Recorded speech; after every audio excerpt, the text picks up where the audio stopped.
السلام علیکم دوستو، آپ تمام ناظرین کا ہمارے چینل اسلامک ٹیلز اسٹوڈیو میں استقبال ہے۔ امید ہے کہ آپ سب خیر و عافیت سے ہوں گے۔ محترم ناظرین، علامہ ذہبی رحمۃ اللہ علیہ نے لکھا ہے کہ علامہ یوسف فریابی رحمۃ اللہ علیہ اپنے ساتھیوں کے ساتھ ابو سنان رحم اللہ کی زیارت کے لیے گئے۔ ابو سنان نے فرمایا کہ چلو ہمارے پڑوسی کے بھائی کا انتقال ہو گیا ہے، ان کی تعزیت کرائے۔ کہتے ہیں کہ جب اس پڑوسی کے پاس گئے تو دیکھا کہ وہ بہت رو رہا ہے اور ہماری تعزیت کو بھی قبول نہیں کرتا۔ کہتے ہیں کہ ہم نے کہا کہ کیا تو جانتا نہیں کہ موت کے بغیر چارہ نہیں؟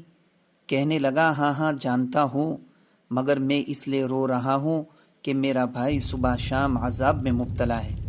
ہم نے پوچھا کہ تجھ کو کیسے معلوم ہوا؟ کیا تجھ کو غیب پر خدا نے اطلاع دی ہے؟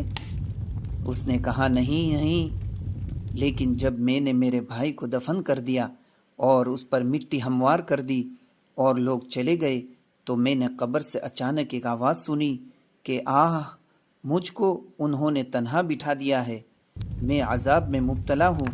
میں تو نماز پڑھتا تھا، روزے رکھتا تھا۔ یہ سن کر مجھ کو بھی رونا آ گیا۔ میں نے اس کی قبر سے مٹی ہٹائی تو دیکھا کہ قبر آگ کے شعلے بھڑکا رہی ہے اور میرے بھائی کے گلے میں آگ کا توق ہے۔ بھائی کی محبت نے مجھے ابھارا اور میں نے اس کی گردن سے توق اتارنے کے لیے ہاتھ بڑھائے تو وہ جل گئے۔ محمد بن یوسف رحمۃ اللہ علیہ فرماتے ہیں کہ اس نے ہم کو اپنا ہاتھ دکھایا کہ وہ جل کر کالا ہو گیا ہے۔ پھر اس نے کہا کہ اب میں اس کے حال پر کیوں غم نہ کروں اور کیسے نہ روؤں؟ محمد فریابی رحمۃ اللہ علیہ کہتے ہیں کہ ہم نے پوچھا کہ تمہارے بھائی کا ایسا کیا عمل تھا جو وہ اس صورت حال سے دوچار ہوا؟ اس نے کہا وہ اپنے مال کی زکوٰۃ نہیں دیتا تھا۔ محترم ناظرین، اسی قسم کے عمدہ اور سبق آموز واقعات سننے کے لیے آج ہی ہمارے یوٹیوب چینل کو سبسکرائب اور لائک ضرور کریں۔